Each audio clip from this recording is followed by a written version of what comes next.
Hola, les doy una bienvenida a esta tercera parte en la que estamos hablando acerca de cupping en la medicina tradicional china, de la tradición a la investigación moderna. Esta es la tercera parte.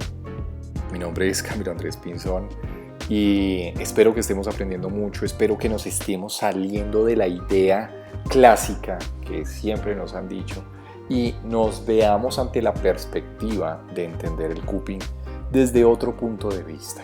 ¿Sí? Estamos hablando de los efectos, que son supremamente importantes, obviamente, de qué es lo que nos está diciendo la investigación moderna. Y les estoy abriendo también la capacidad para que ustedes empiecen a investigar por ustedes solos tratamientos de pronto un poco para otro tipo de patologías que se pueden manejar muy bien con cupping, teniendo en cuenta lo que nos ha descrito la investigación moderna. Por supuesto, mi nombre es Camilo Andrés Pinzón, acompañándolos en sus procesos de formación. Si les ha gustado este canal, suscríbanse al canal. Por supuesto, interesados en algún curso que estamos ya dictando en estos momentos, escríbanme al correo si necesitan alguna información y con gusto los estaremos manteniendo, sí, obviamente, al día con respecto a nuestros cursos. Y recomienden el canal si les ha gustado, ¿vale? Estas son mis direcciones de contacto. Obviamente me están viendo a través de este canal que se llama Acupuntura para Párvulos. Ya tenemos dirección en Facebook y obviamente también una dirección en correo electrónico. Así que bueno, donde quieran que estén ustedes a esta hora que estén viendo este canal, bienvenidos y bienvenidas a esto, que es la tercera parte en la que estamos hablando acerca de cupping en la medicina tradicional china. Bueno, y obviamente, base a la investigación moderna.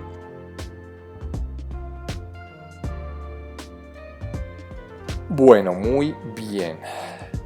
Nosotros hablábamos también en la parte pasada, y disculpen ustedes, pero en la parte pasada hablábamos mucho acerca de los efectos en general, hablábamos la importancia que tienen, por ejemplo, en regulación de eso que se llama el sistema nervioso autonómico, un sistema que se maneja de manera automática. Hablábamos muy bien de otros efectos, también efectos de inmunomodulación. Y acá lo primero que les digo en esta diapositiva es activación del complemento y modulación celular, que tiene que ver mucho también con todos los procesos de activación del sistema inmunológico. Hay estudios que han descrito esto, que activan de alguna manera el sistema inmunológico, ¿sí? Lo modulan y la palabra es inmunomodulación, ¿sí? Porque el hecho que ustedes digan, porque uno pensaría, ¿no? Cuando uno dice, bueno, es que activa el sistema inmune, entonces uno dice, no, es que pone el sistema inmune a trabajar muchísimo. Pues sí, claro, pero tanto la acupuntura como las ventosas, por ejemplo, en este caso, se ha visto que regula el sistema inmune, o sea, que sí lo activa, pero el sistema inmune no solamente ataca, ¿sí? Es como si fuera el Weichi atacando o defendiendo, sino que también tiene la capacidad del sistema inmunológico de modularse a sí mismo, de modular en ocasiones respuestas que pueden ser respuestas totalmente anómalas, por ejemplo, en algunas enfermedades, respuestas anómalas como en la artritis, en la cual mi sistema inmunológico ataca estructuras, por ejemplo, el tejido conectivo. Ese tipo de cosas las empieza a inmunomodular y hay que entender muy bien eso, la palabra inmunomodulación, ¿sí? Porque es que todo el mundo piensa que activando el sistema inmune se aumenta todo el efecto que hace de ataque. Entonces, por ejemplo, en esas enfermedades, pues no estaría indicado, por ejemplo, ni la acupuntura ni otras terapias, ¿sí? Como en la artritis reumatoidea precisamente. Entonces, hay que entender muy bien el término se llama inmunomodulación, ¿listo? Que hay mucha investigación con respecto a eso, ¿vale? Entonces, bueno, quería sencillamente comentarles un poco esto. Se ha visto que también en algunos estudios como reduce la presión arterial, ¿sí? Inclusive colocando cupping 4 semanas continuas en algún estudio se vio que los pacientes que obviamente estaban bajo indicación médica, que tomaban sus tratamientos, que el cupping favorecía mucho a disminuir la presión. Pero miren, por ejemplo, otro estudio y dice, miren, el cupping puede y también mejorar los perfiles metabólicos porque adicionalmente a como hablábamos de pronto en la primera sesión o en la segunda, no recuerdo bien, disminuye unas lipoproteínas de baja densidad, que son esas lipoproteínas malas, las que dejan como la grasita dentro de la arteria y que nos ocasiona con el tiempo más problemas. Entonces, reduce la glucosa en diabéticos, que es supremamente interesante. Miren que, por ejemplo, hay que entenderlo muy bien también. ¿sí? Yo los invito a que sean curiosos, a que, bueno, si Camilo está hablando de que reduce la glucosa en diabéticos, bueno, vamos a estudiar de pronto cómo se lleva a cabo el cupping en diabéticos de pronto. Sí, hay que tener un poco de cuidado, obviamente, hay unos casos especiales y obviamente de eso vamos a hablar un poco más adelante, ¿no? Porque el cupping tiene unas contraindicaciones. Miren que alguna vez a mí me hablaban, no es tan importante, o sea, sí es importante la indicación de una técnica o de un fármaco que tú uses, pero yo también a través de la práctica me fui dando cuenta que aparte de la indicación hay otra cosa supremamente importante y es que ustedes entiendan las contraindicaciones, o sea, cuando no se puede hacer acupuntura, cuando no se puede hacer cupping, eso es supremamente importante, ¿sí? Eso ustedes les dan un parámetro bien importante. Y la verdad, yo no entiendo por qué muchas escuelas no les explican esto, no les explican las contraindicaciones, por ejemplo, que tiene la acupuntura, las contraindicaciones del cupping, siendo cosas tan importantes, ¿sí? Tan importantes que uno debería conocer, porque lo que les digo, muchas veces la contraindicación es incluso más importante que la misma indicación. Vamos a hablar de las contraindicaciones que tiene el cupping, pero por supuesto que sí. ¿Listo?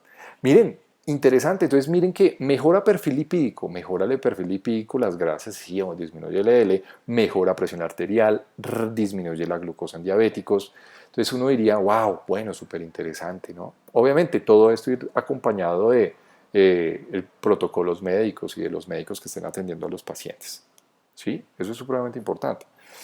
Bueno, el cupping lo que hace también es reducir el umbral del dolor.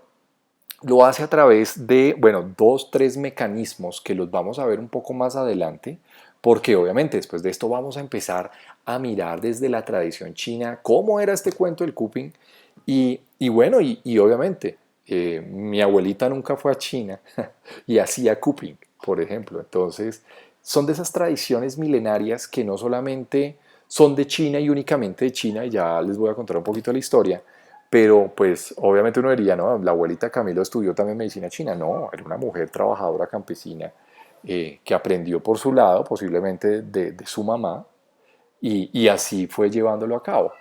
Bien, la reducción del umbral del dolor tiene que ver con teoría de la compuerta. Los que ya saben un poquito de teoría de la compuerta ya la vamos a ver de manera muy general, no nos vamos a ir muy profundo, pero en neurofisiología de la acupuntura está la teoría de la compuerta para que ustedes la entiendan un poco más.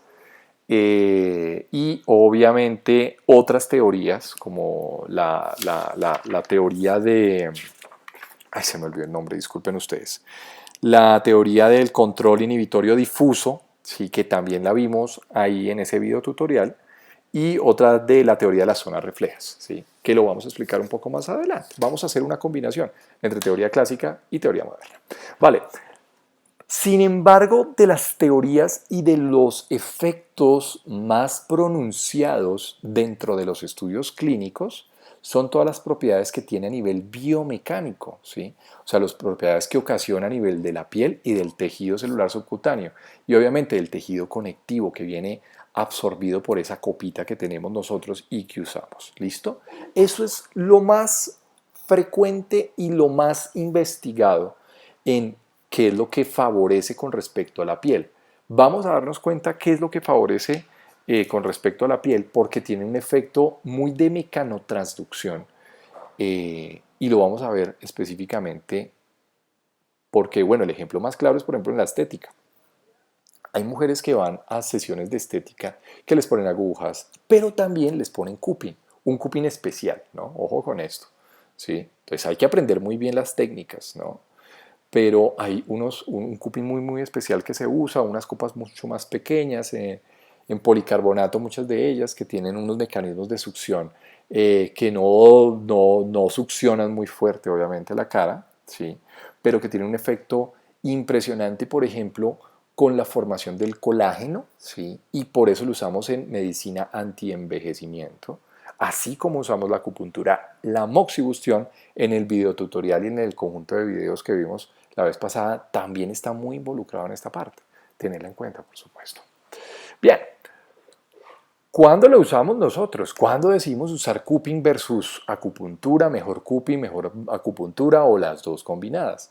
¿Para qué me sirve tanto el cupping? Uno, tratamiento del dolor. Aumenta los umbrales de dolor, o sea, hace que el paciente no sienta tanto dolor, ¿sí? Con los estímulos, entonces hace que sienta menos dolor, eso es supremamente importante. Síndromes piarticulares o de músculos en los cuales yo tenga contracción, que tenga dolores muy fijos por estancamiento de chi, de sangre, porque acordémonos que esto tiene que ver con la teoría de meridianos, a través de los cuales pasa chi, pasa sangre. Si se estanca, empiezo con dolor. Así, las condiciones inflamatorias, donde, por ejemplo, la medicina china también hablaba de los síndromes Pi, que tenían asociado, por ejemplo, calor, entonces es importantísimo el cupping. Ah, también, y se me olvidó decirles, porque no sé por qué no lo anoté, pero también se ha visto algunos estudios en el manejo de procesos inflamatorios, como por ejemplo la celulitis, ¿sí? O las erisipelas. Hay también algunos estudios de manejo de cupping en estas condiciones con unos excelentes resultados, ¿sí?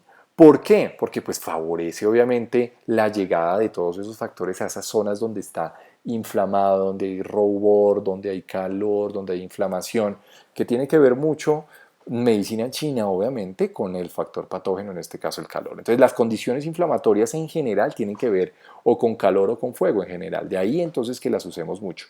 Las enfermedades digestivas también se pueden colocar cupping en el abdomen, sí, obviamente hay que tener un poquito de cuidado.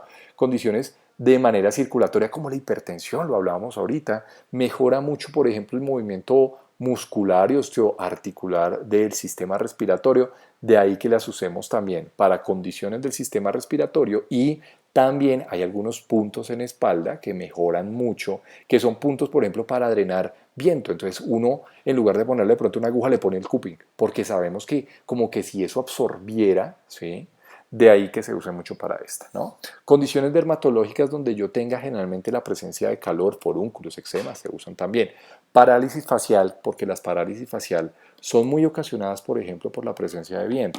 Entonces, el cupping lo que hace es, y vamos a darnos cuenta de la teoría clásica, ¿qué es lo que habla acerca de esto? La parálisis facial. ¿Se puede usar en parálisis facial? Sin ningún tipo de problema. Obviamente hay que tener algunas recomendaciones, no usar de pronto las ventosas de fuego, sino de pronto las ventosas que tienen succión de manera manual, pero con mucho cuidado, por favor, ¿sí? Porque es que a veces, como decimos en Colombia, se les va la mano. Irse la mano es que lo hacen muy fuerte, ¿sí? Y esa zona de la piel entonces queda con una marca grande, pues no es la idea. Los cuadros de debilidad muscular, donde de pronto hay algunos síndromes de estancamientos de chi, de sangre, hay insuficiencia que no le llega el chi a la sangre. Entonces estamos activando todo esto a través del movimiento dinámico, porque es que el cupping es que el movimiento dinámico, es que es así de sencillo. Lesiones deportivas se usa muchísimo y lo que les decía, muchos deportistas también lo han usado mucho. Bueno, hipertensión arterial ya hablamos, el resfriado como en condiciones como sistema respiratorio, las condiciones emocionales por lo mismo que les digo, regula mucho el sistema nervioso autonómico, el simpático versus el parasimpático, de ahí que cuando yo esté muy angustiado, estresado, con miedo, se me activa mucho el simpático, pero el cupping ayuda de una manera increíble para relajar mente también, ¿no? Acordémonos que esta es una unidad, la mente, el cuerpo, el espíritu, es así de sencillo. Bueno, y eso no lo hablo yo, eso lo habla la medicina china y eso hoy en día obviamente lo hablan todas las medicinas alternativas que han tenido de trasfondo todo esto de convertir, de apropiar a nuestros pacientes en que manejen también sus condiciones incluso desde la parte alimentaria, ¿no? Se ha visto que hay muchas alteraciones de la microbiota con respecto a problemas emocionales. Entonces, también, obviamente, lo que les digo, es la acupuntura y estas terapias son de esas terapias que a uno lo dejan con la boca abierta porque mejoran mucho las condiciones de ansiedad, por ejemplo, cuando yo tengo una disregulación del simpático y el parasimpático. Propósitos cosméticos como la pérdida de peso. Ya vimos que mejora, incluso hay estudio por ahí, sí, que mejora el perfil lipídico. Muy interesante, ¿no? Entender también. Miren que mejora también la glucosa, se ha visto en pacientes diabéticos. Obviamente, esto hay que hacerlo con mucho cuidado, ¿sí? Eh, bueno, en fin, siempre acompañados y nunca cambiarles los medicamentos a los pacientes, por supuesto, es mi recomendación que les hago. Bueno, un poquito de historia para obligar, vamos a hablar un poquito el cupping. Bueno, ¿esto qué? Esto viene de China, entonces uno piensa que es que viene solamente los chinos lo practicaban y que la abuelita de Camilo se fue hasta China y aprendió cuping y se la trajo a Colombia y por eso es que Camilo es médico, especialista en esto. No, vamos a hablar un poquito porque imagínense ustedes que en África y hay referencias bibliográficas que hablaban sobre una terapia que se llama la terapia del cuerno. Entonces, los animales, obviamente, con los cuernos, ellos hacían el cupping, ¿sí? Esta succión con el cuerno de los animales, ¿sí? Que obviamente viene hueco, muchos de ellos, ¿sí? Muchos de ellos vienen hueco, y precisamente usando esta terapia hueca, usaban, ¿sí? Y le llamaban la terapia del cuerno, ¿sí? Entonces, miren que las tradiciones africanas hablan mucho también de esto, ¿sí? Entonces uno diría, wow, increíble, ¿no? Esto es más de patrimonio, así mismo como la acupuntura fue declarada patrimonio de la humanidad, pues el cupping, de paso, también patrimonio de la humanidad. ¿Listo? Miren que las referencias en China entonces parten del año 755. Se trataban, por ejemplo, esos factores como la tuberculosis con cupping, ¿sí?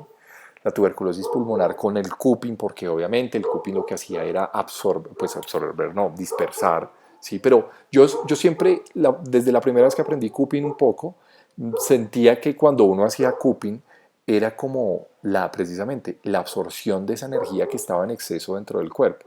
De ahí que hablemos que el tratamiento de la tuberculosis con cupping pues era muy viable en ese entonces, porque la tuberculosis es un factor patógeno muy de fuego, muy de calor, en los cuales los pacientes obviamente hacían secreciones, bajaban mucho de peso, ¿sí? Y demás cosas con el cuadro propiamente, el cuadro clínico tuberculoso.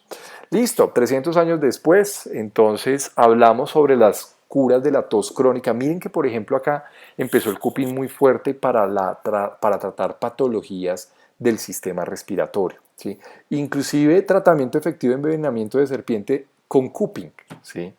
Y esto tiene que ver mucho también porque en muchas tribus africanas se hacía así. Ellos consideraban que a través de la terapia del cupping, muchas veces lo que se hacía era pues como absorber el veneno que estaba dentro del organismo del enfermo, ¿sí? Muchas veces, y se hacía de esa manera. Obviamente, miren que aproximadamente 500 años un famoso cirujano, ¿sí? Detalló, miren los métodos del cupping en la práctica quirúrgica, ¿sí? Hace 500 años.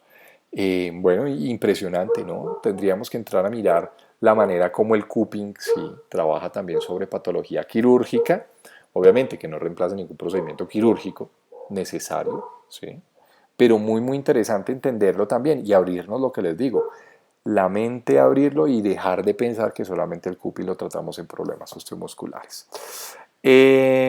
Bueno, miren que lo mismo, en muchas dinastías también, al igual que por ejemplo, así como lo comentaba antes, para tratar problemas de calor, también se trataban estos problemas cutáneos de pústulas, con secreciones, también en China, ¿sí? Usando pues la propiedad obviamente del cupping, ¿sí? Entonces, de ahí entonces la terapia que sea tan famosa para tratar esos calores patógenos, ¿sí? Por ejemplo. ¿Listo? Miren que, bueno, y hablando un poquito del material, ¿sí? Hablamos digamos, el uso de copas diferentes al cuerno, porque es que el cuerno, sí, obviamente requiere pues un animal, requiere, etcétera, etcétera, etcétera, que hoy en día pues uno diría, no, pues buscar a un animal y cortarle un cuerno, pues no sería lo ideal, ¿no? Entonces, fue reemplazado, ¿sí? Por copas de vidrio a partir de 1640. Mire, a partir estamos hablando de la dinastía Qing, a partir de ese entonces, en el libro entonces hablaban del intercambio, ya no usábamos cuernos, sino usábamos bambú o cerámica o copa de vidrio, etcétera, etcétera, etcétera. ¿Listo? Mire lo que les decía, en África aún se encuentran regiones donde se lo usaban en base al cuerno del animal para retirar veneno de picaduras. Entonces, cuando picaba, ahí colocaban en la mordedura, le colocaban el cupping para retirar, obviamente, el veneno de eso. Eh, bueno, realmente, pues, esto es mucha historia, pero obviamente el cupping fue ampliamente desarrollado en China y a través del desarrollo en China, pues, fue muy implicado en muchas ramas, incluso médicas, ¿sí? Y bueno, pues nada, hoy en día ustedes saben que el cupping en hospitales de China pues se usa ampliamente, ¿no? Eh, bueno, la regulación de la práctica del cupping depende obviamente de la regulación que en cada país. Sí, obviamente hoy en día, a partir de lo que les decía, ha tenido una, digamos, una importancia en lo que ven muchos países con respecto al uso del cupping en personas famosas y de ahí la importancia que también muchos terapeutas en medicina china empiecen a aprender mucho acerca del cupping. ¿Listo? Nosotros, bueno, en Colombia tenemos una resolución de talento humano, también de habilitación, etcétera, etcétera, etcétera, que pues, bueno, esas son regulaciones legales que obviamente dependen de cada país realmente. Bueno, vamos a hablar un poquito, bueno, no, voy a dejar hasta acá. Vamos a dejar hasta acá, espero que estén muy bien, nos vemos en la cuarta parte, vamos a hablar un poquito bueno, del equipo de Ventosas. En general, vamos a entrar a este tema que es muy fascinante y ya vamos a entrar un poquito a ver cuáles eran las indicaciones que en medicina china o que actualmente se pueden usar, ¿sí? De una manera realmente muy sencilla. Mi nombre es Camilo Andrés Pinzón y bueno, que les vaya muy bien. Nos vemos en la cuarta parte. Un abrazo para todos. Chao, chao.